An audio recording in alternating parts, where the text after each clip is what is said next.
नाज़रीन, हैदराबाद के सूबा special anti corruption court Matiari Mirpur Khas बदी नेठटे जे अमलदारन खिलाफ करप्शन केसन में महफूज़ कल फैसला जारी करे छड़िया आहिनि।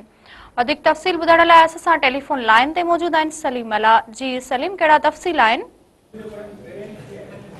जी बिल्कुल, हैदराबाद में जो है सूबाई स्पेशल एंटी करप्शन की अदालत मुख्तलिफ खातन के 4 ज़िलन में police, revenue, local government, public health Matiari Mirpur Khas Badin ठट्टो जे अमलदारनि जा करप्शन केस में महफूज़ कयल जेके फ़ैसिला आहिनि उहे जारी करे छॾिया आहिनि। ठट्टो पब्लिक हेल्थ जे एक्सियन मीरपुर ख़ास जे तपेदार बदीन जे टाउन ऑफिसर समेत मुख्तलिफ खातन के 6 जवाबदारनि ते करप्शन केस जा ॾोह साबित न थियण ते उन्हनि खे बाइज्जत बरी करण जो हुकुम न वियो आहे। सूबाई एंटी करप्शन जी स्पेशल जज सैयद खलील अनवर हुसैन जाफरी की अदालत महफूज़ कयल फैसला जारी कया आहिनि। जवाबदार पंहिंजे वकील एडवोकेट ज़ुल्फ़िकार अब्बासी मार्फत केस जेको आहे पहिरीं दरख़्वास्तूं दाख़िल कयूं हुयूं।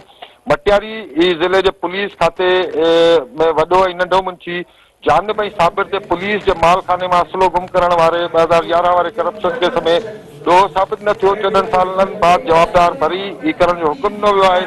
Badin local government municipal town officer Iqtidar Jafri अॻूणो नाज़िम गुलाम मुर्तज़ा चांडियो मालपुड़ी जे टैक्सन में लखें रुपयनि जे 2016 वारे केस करप्शन केस में 9 सालनि बाद जेको आहे 2 जेके जवाबदार उन्हनि खे बाइज्जत बरी करण जो हुकुम न वियो आहे। मीरपुर ख़ास रेवेन्यू तपेदार मलूक ज़मीननि जे खातनि में हेराफेरी वारे 2021 वारे 50,000 जे रिश्वत केस ॾोह साबित न थियण ते 4 सालनि बाद जवाबदार खे बाइज्जत बरी करण जो हुकुम न वियो आहे। ठट्टो पब्लिक हेल्थ जे एक्शन इक़बाल पलीजो ते गैर कानूनी कनेक्शन ॾियण हवाले सां लखें रुपयनि जी 2016 में करप्शन केस में ॾोह साबित न थियण ते अदालत खेसि 9 सालनि बाद बाइज्जत बरी करण करे छॾियो आहे।